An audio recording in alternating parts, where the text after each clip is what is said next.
Vamos a trabajar con el Transact SQL Server. Vamos a ver su arquitectura del Transact.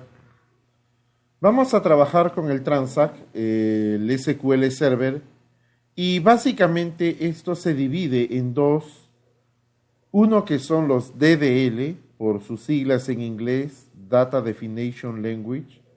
Y los DML, y sus siglas en inglés, Data Manipulation Language. En el primero, que tiene que ver con los lenguajes de definición de datos, esto va a tener tres comandos muy importantes que vamos a trabajar: el create, el alter y el drop. Con estos comandos, lo que nosotros hacemos es crear los objetos que va a tener nuestra base de datos. Por ejemplo, podemos crear la base de datos, podemos crear las tablas, crear las vistas, crear las funciones, crear los procedimientos, crear los triggers, etc.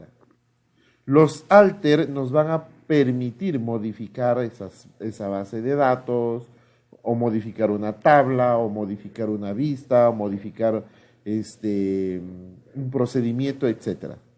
Y los drops sirven para eliminar lo que son objetos, como base de datos, objetos como vistas, tablas, etcétera, etcétera. Entonces, para eso sirven los lenguajes de definición de datos. Nos permiten crear, modificar y eliminar los objetos que va a tener nuestra base de datos. Cuando trabajamos con los lenguajes de manipulación de datos, acá tiene que ver ya con la parte de los datos que estamos guardando. Por ejemplo, con el insert podemos insertar datos dentro de nuestra tabla. Con el update podemos modificar los datos que hemos ingresado a nuestras tablas.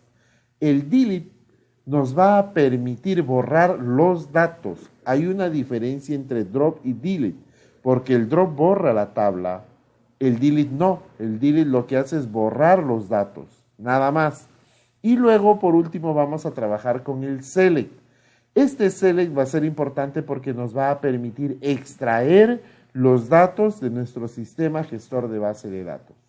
Nos va a permitir extraer reportes, en cierto modo, como información.